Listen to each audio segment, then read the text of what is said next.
Assalamualaikum warahmatullahi wabarakatuh. Waalaikumsalam warahmatullahi wabarakatuh. Sebelum memulai sesi konseling pada hari ini, izinkan saya memperkenalkan diri saya sebagai konselor pada hari ini. Perkenalkan, nama saya Diana Nura Sulianti dari Instansi Sultan Wanang Banten. Sebelumnya saya pengen kenal Mbak lebih jauh. Ya, waalaikumsalam warahmatullahi wabarakatuh. Perkenalkan, nama saya Nunik Selina Suti. Biasa dipanggil Nunik, ya terserah itu namanya siapa aja. Maaf nih Bu, mengganggu waktunya. Saya ingin cerita sedikit. Mungkin kalau enggak sih, nggak sedikit juga ya. Saya kan juga mahasiswi semester akhir nih. Kebetulan saya juga sambil kerja, sambil kuliah. Nah, yang jadi beban pikiran saya tuh akhir-akhir ini tuh saya bingungnya kenapa? Karena satu dikejar-kejar tugas dari kampus, apalagi skripsi, kedua dikejar-kejar kerjaan juga di kantor atau di pabrik. Terus yang ketiga juga ini saya bingung mau bagi waktunya. Nah, kebetulan banget nih ada ibu konselor kan. Saya ingin cerita banyak banget ini perihal masalah kehidupan saya sehari-hari. Saya tuh antara sedih dan senang ya Bu. Satu sisi saya alhamdulillah udah kerja, di sisi lain juga sedihnya kenapa? Karena saya suka meninggalkan kuliah saya, termasuk bimbingan skripsi. Karena ya kerjaan juga, maklum ya Bu, kerjanya di pabrik Cina, jadi nggak ada liburnya. Nah, terus ada lagi nih yang jadi hambatan nih Bu, sebagai apa sih, saya sebagai mahasiswi juga hambatannya dari keluarga, ekonomi, dan support system. Yang namanya mahasiswi kan harusnya disupport sama keluarganya kan ya. Ibu juga ngerti lah ya gimana, karena ibu juga dulunya sebagai mahasiswi. Nah, saya tuh di sini nggak ada sedikit pun tanggapan dari keluarga saya Bu. Jadi saya bergerak dalam bidang kuliah dan kerja ini apa-apa sendiri, nggak ikut campur tangan dari keluarga, apalagi support. Padahal support itu nomor satu kan bagi anak-anak, iya, anak-anak di usia dewasa seperti itu ya, betul. Tapi itu saya benar-benar nggak dapet banget. Kenapa nggak dapet? Karena ya itu, di rumah saya tuh sebenarnya banyak orang, tapi rasanya sepi. Jadi rumah itu cuma berbentuk bangunan.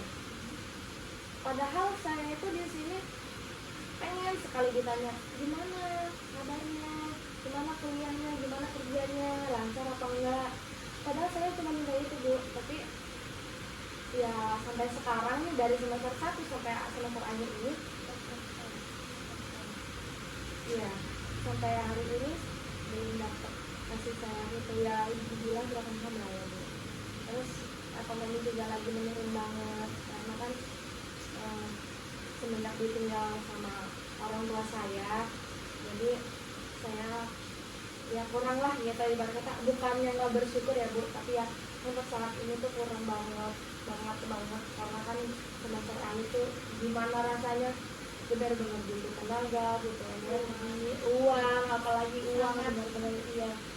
Terus ditambah juga saya yang usianya udah dibilang dewasa lah ya, karena udah di atas 17 tahun. Ya saya juga ingin lagu gitu, ngerasain yang namanya kasih sayang dari mama, gitu kan. Kayak saya tuh ngerasa nggak beruntung banget, bukan nggak beruntung, lebih tepatnya kurang beruntung banget dalam segi family. Nggak ada yang namanya family time, nggak ada. Padahal itu sangat penting banget bagi hidup saya, karena kan momen satu kali seumur hidup gitu kan. Mungkin nanti kalau misalkan saya udah nikah kan nggak bisa lagi kayak seperti itu, tapi ya susah. Jadi rumah saya tuh cuma berbentuk bangunan, isinya kosong, kayak ibarat kata tong kosong yang bunyinya seperti itu. Cuman ya beruntungnya saya alhamdulillah dipertemukan sama laki baik, yaitu pacar saya, dan yang itu juga sebagai support system saya selama ini kan, selama skripsi, selama saya kerja, walaupun beban itu banyak di hidup saya, tapi ngerasa ngalir gitu, bukan ngalir karena ada support system dari lingkungan. Iya, itu benar-benar sangat beruntung banget, bersyukur banget bisa dipertemukan sama laki-laki sebaik dia, laki-laki yang sangat amat effort. Kan zaman sekarang mah kalau nggak effort nggak usah cinta-cintaan ya, tapi ya sekarang alhamdulillah. Tapi ya satu sisi juga saya ada sih rasa kepikiran pengen menikah karena kan melihat kondisi keluarga juga udah pada tua gitu kan, jadi pengen rasanya menikah seumur hidup, katanya 1 kali seumur hidup, pengen banget. Cuman saya mikir 2 kali karena ada saya masih belum iya trauma karena kan pernikahan mama saya juga seperti itu, jadi ya ada sedihnya sih Bu. Tapi ya akhir-akhir bulan ini tuh kebanyakannya sedih sih, karena yang sedihnya itu gimana ya kalau misalkan saya nikah dulu nanti keluarga saya kayak gimana, padahal itu tuh jalan satu-satunya, mungkin jalan satu-satunya biar saya ngerasain ada yang kasih sayang saya kepada saya. Cuman ya mikir lagi, ada saya masih 2, terus mama saya single mom kan, saya juga masih kuliah, tapi saya pengen juga seperti teman-teman yang kemana kesana kesini tuh diantarin sama iya gitu, gak boleh lama-lama Bu, pacaran, soalnya takut dosa ya kan. Apa yang membuat Mbak Widi saat ini sangat takut dan kurang yakin akan pernikahan itu akan, kan ini banyak scary gitu ya, apa yang membuat Mbak Widi sangat takut untuk melakukan hal pernikahan? Rasanya Iya, banyak sih ya banyak. makanya tapi gimana jika setelah nantinya kalau Mbak sudah menikah dengan Pak Hamba, malah kehidupan Mbak jauh lebih baik, jauh lebih ya bahagia, mapan seperti Ya, itu. mungkin semua orang juga ingin dirinya seperti itu, termasuk saya. Jadi ya untuk menikah itu bukan ajang perlombaan juga sih ya Bu ya. Itu harus dipikirkan secara matang-matang, mulai dari finansial, fisik, batin, mental. Karena kan karena kan itu kita menjalani kehidupan cuma berdua nih, nggak ada yang campur tangan orang tua ataupun mertua. Iya, harusnya seperti itu. Cuman ya saya inginnya seperti itu. Semoga aja di dalam hubungan saya saat ini bisa sampai menikah, bisa sampai kakek nenek, bisa sampai punya cucu juga, nggak ada yang kata perselingkuhan. Tapi zaman sekarang itu banyak loh Bu ya, yang namanya perselingkuhan itu, entah itu di kalangan warga-warga desa ataupun di kalangan artis-artis besar kayak gitu. Karena ya emang perselingkuhan itu kan nggak ada obatnya Bu. Iya, Bener nggak memang sih? banyak yang bilang seperti itu memang penyakit Iya, ya, bener. tidak ada obatnya. Tidak ada obatnya, kecuali meninggal katanya seperti itu. Cuman ya wallahu alam juga sih ya Bu, kita kan nggak tahu nih kita ke depannya kayak gimana, seperti apa kehidupan kita ke depannya.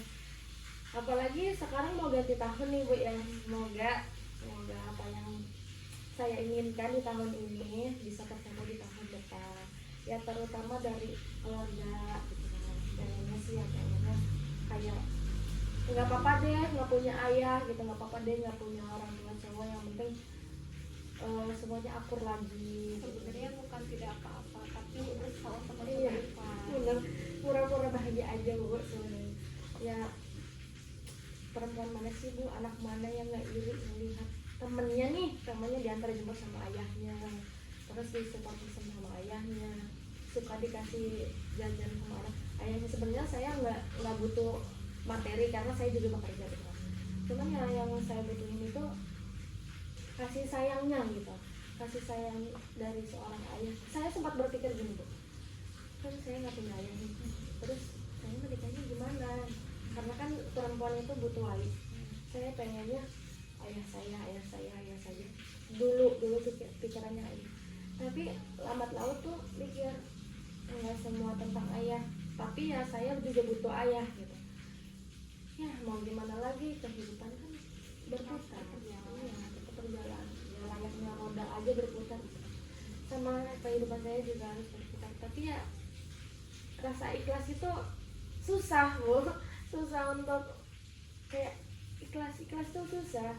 Nggak semua harus instan gitu kan ya bu, harus iya harus ada prosesnya, apalagi saya tinggal dari kecil banget sama ayah saya.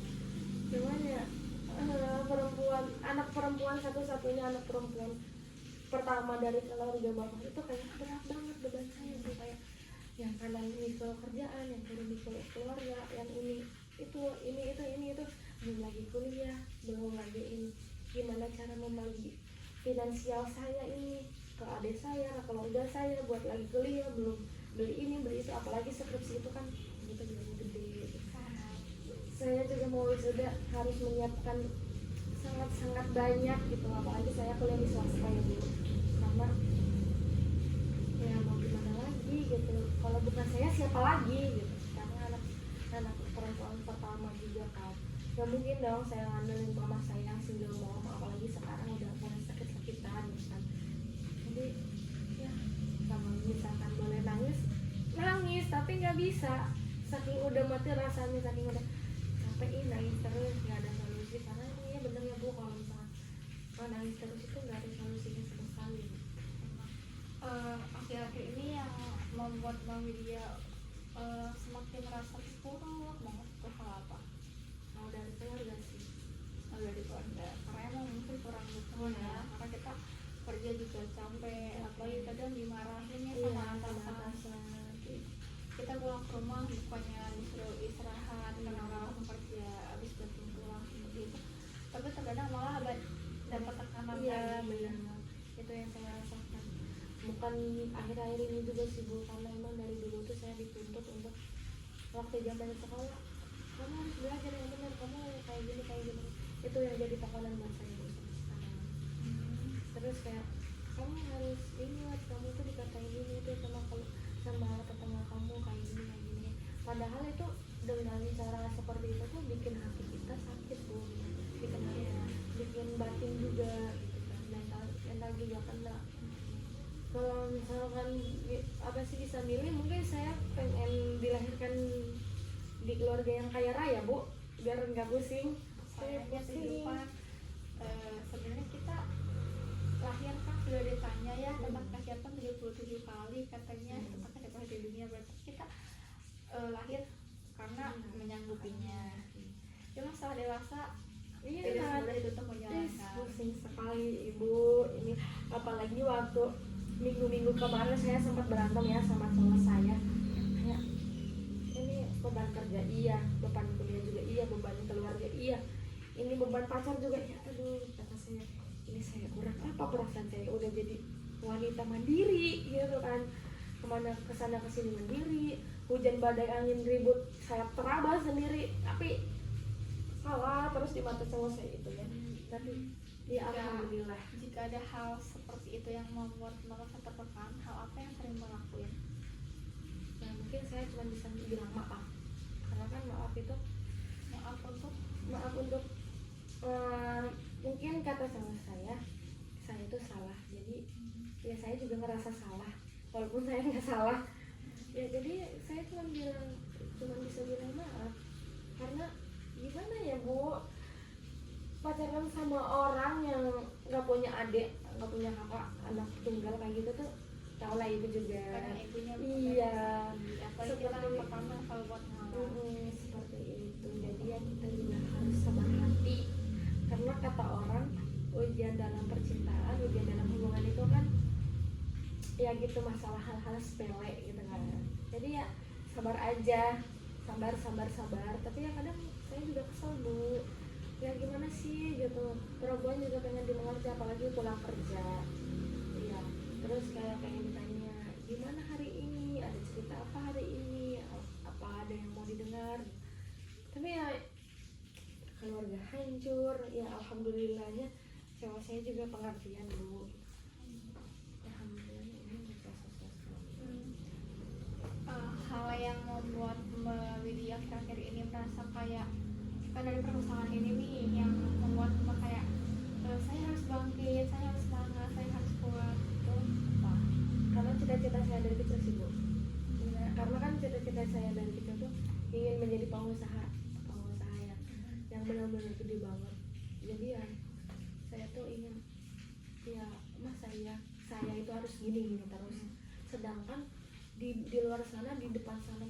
masih banyak nih hal-hal yang harus saya lewatin, termasuk ya kayak permasalahan-permasalahan entah itu yang kecil maupun yang besar kayak gitu. Jadi ya itu motivasi saya untuk tetap harus semangat, itu harus banget itu ya, orang lain juga bisa, masa ya kita nggak bisa gitu. Karena ada salah satu teman saya Bu, itu alhamdulillah dia jadi orang sukses di dunia pembisnis, karena emang dukungan dari keluarga juga. Itu yang jadi bikin saya bangkit, merasa termotivasi iya. gitu ya. Tapi memang dukungan dari keluarga, dari mungkin pasangan, dari adik, dari ya orang terdekat itu memang sangat penting dan berpengaruh sangat amat besar ya sebenarnya. Karena kita ngerasa kayak ada yang support, ada yang jadi kita lebih semangat ya, lebih kayak ya ini aku yang ada yang support, aku harus lebih semangat. Kadang kalau jangankan di apa ya, maksudnya yang gak didukung, apalagi ditentang, itu kayak rasanya sedih banget. Saya ingin berkembang, saya ingin mencoba untuk maju, ini pun untuk keluarga gitu. Tapi rasanya kalau ditentang, rasanya tidak disupport itu kadang kita merasa bingung, merasa kehilangan arah, bahkan kayak serba salah, harus gimana lagi ya, harus apa ya, mencoba ini tapi tidak disupport, mencoba itu tapi ditentang, mungkin seperti itu. Iya bener banget Bu. Jadi ya nggak apa-apa deh nggak dapat support dari keluarga, yang penting dapat support dari orang lain, terutama ya dari pasangan saya. Dan alhamdulillahnya tuh saya punya teman yang selalu support saya gitu kan, karena mungkin dia juga pernah di fase seperti saya, gimana rasanya ya dia juga udah pernah ngerasain. Dan itu benar-benar alhamdulillah banget, keluarga teman saya pun juga ngerangkul saya gitu. Itu loh yang saya maksud gitu dari keluarga, itu loh yang saya pengen, itu yang iya harmonis. Walaupun ya sama sih dia juga mamahnya meninggal, jadi ya mungkin dari keluarga papanya merangkul banget. Itu yang saya pengen, kok kenapa saya nggak dapet kata saya gitu kan. Dulu waktu kecil ingin dewasa, giliran udah dewasa pengen balik lagi ke masa kecil. Iya itu yang bikin. Mungkin karena pas masih kecil kita ngeliat orang dewasa tuh enaknya bisa bepergian jauh, bisa makan enak, kemana misalnya. Padahal setelah dewasa kita bisa melakukan hal seperti itu karena kita harus ada yang kita dapetin terlebih dahulu, harus ada yang kita kerja terlebih dahulu, bisa seperti itu mungkin. Setelah mungkin di minggu-minggu ini atau minggu-minggu ke belakang yang membuat pikiran Mbak Widya merasa sangat terganggu selain keluarga, dari soal pekerjaan atau apa yang ingin diceritakan? Mungkin untuk soal pekerjaan, yang namanya kerja nggak ada yang enaknya Bu ya. Mulai dari mungkin fisiknya capek, otaknya capek, batinnya capek, mentalnya juga capek. Tapi akhir-akhir ini tuh saya suka mikirin kuliah saya. Kenapa saya mikirin kuliah? Karena semuanya itu kayak dipersulit gitu.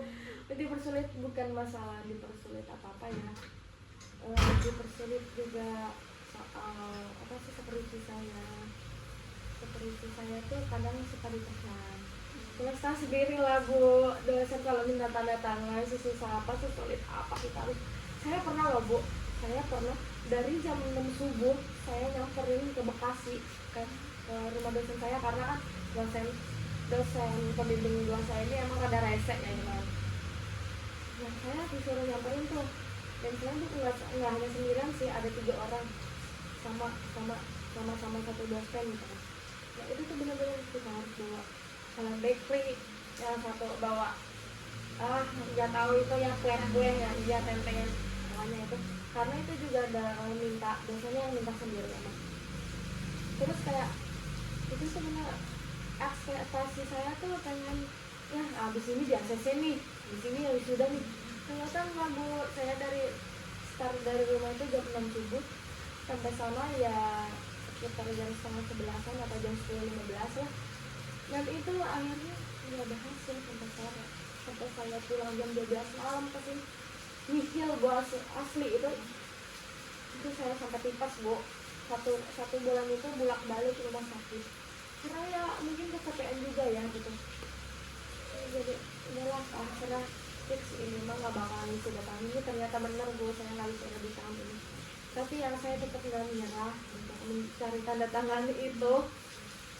Kata orang sih kalau swasta yang penting ada materi, itu nggak bohong, itu bohong banget, bohong karena nggak semua dosen itu bisa dibayar Bu. Iya betul. Iya karena mungkin bagi dosen itu ya buat apa sih uang, saya juga kerja jadi banyak banget.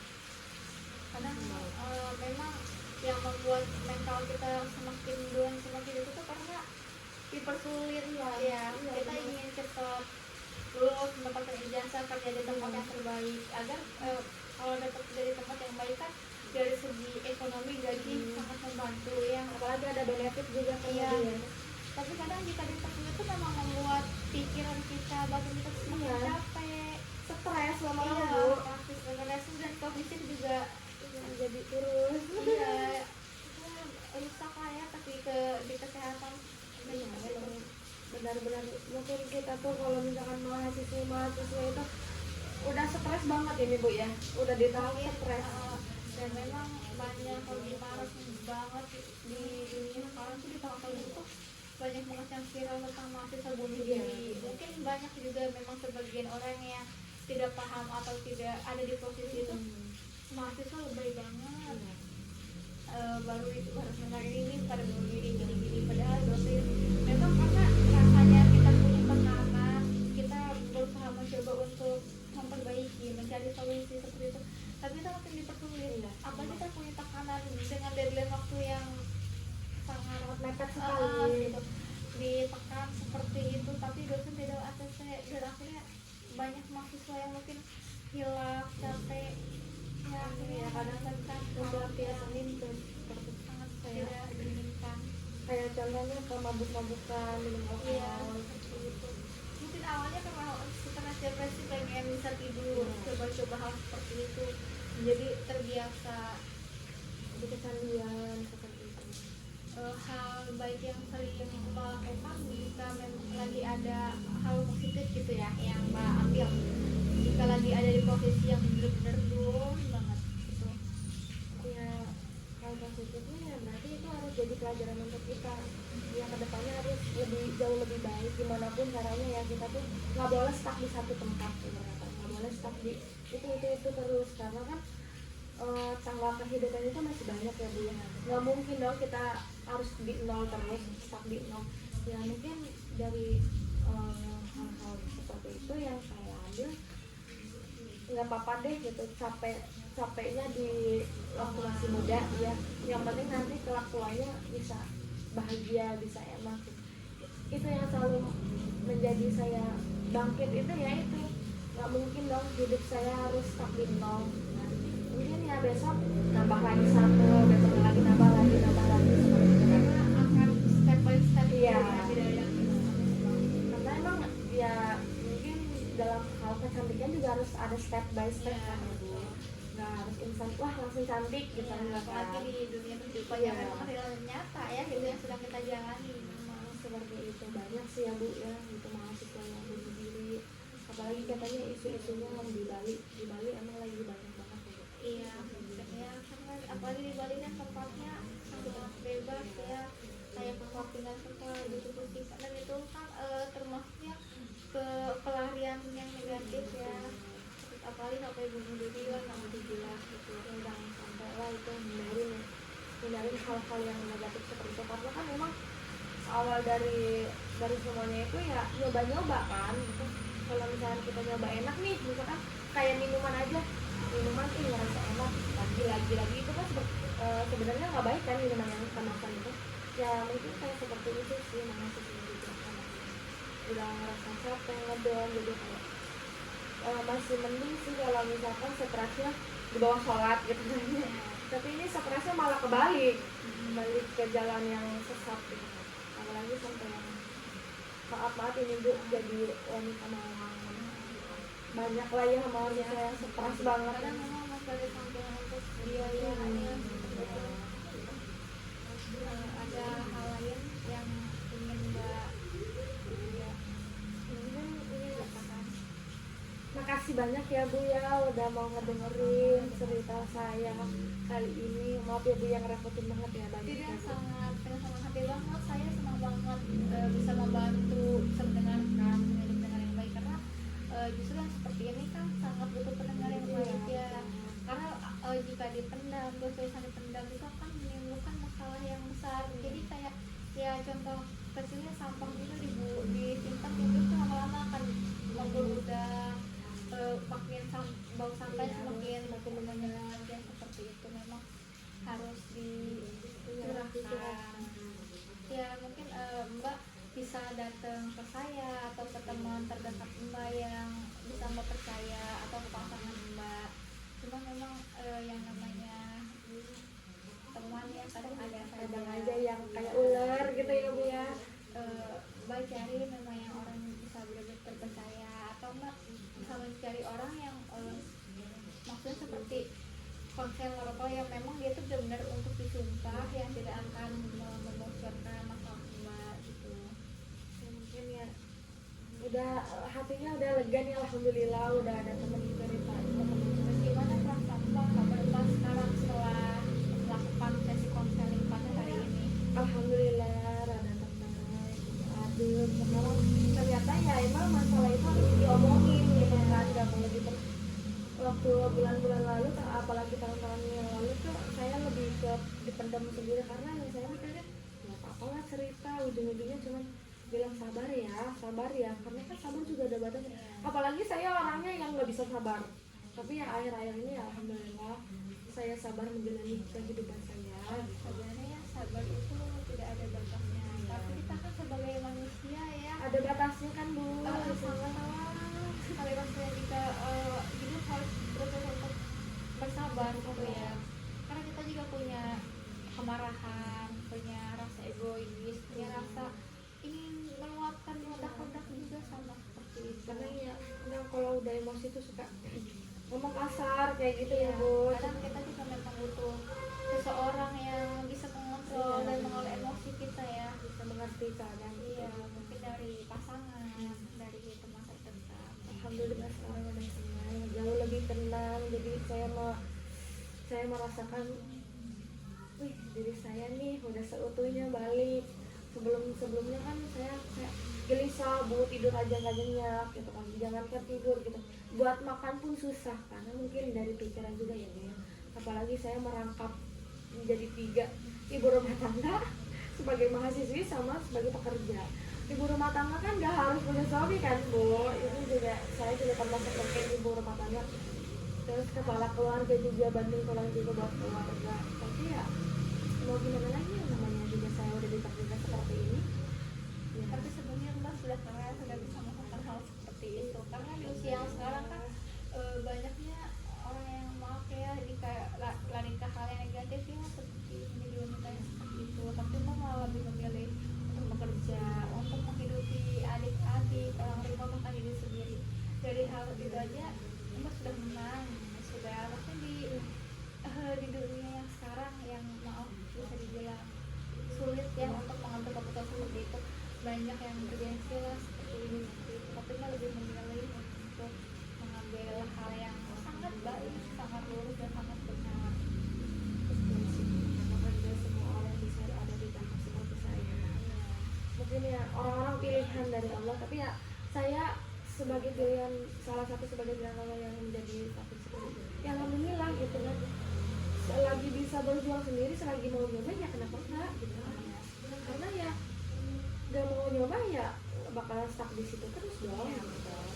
Karena hidup juga apa ya, kita kalau bakalan stuck aja udah kita nggak bakal tahu Iya, apa-apa benar. gitu kan. Jadi kita harus mencoba banyak hal baru. Kadang hidup kalau nggak nekat kita nggak bakal Iya. punya apa-apa, dan kita nggak bakal tahu Gak ada apa-apa. punya relasi Iya. kayak seperti itu. Dan mental kita akan Tetap stuck di situ. iya. Jadi ngerasa ya udahlah, orang saya udah seperti ini, itu keluarga saya juga begini, padahal ya itu kalau nggak benar. Apa sudah merasa cukup lega? Alhamdulillah ya Bu, Ibu, terima kasih banyak ya Bu sudah membantu saya, Bu sudah mendengarkan curhat-curhat saya yang mungkin Ibu juga capek kan habis keluarga, habis habis keluar sama keluarga ibu, tapi ya ibu menyempatkan datang ke saya cuma buat mendengarkan.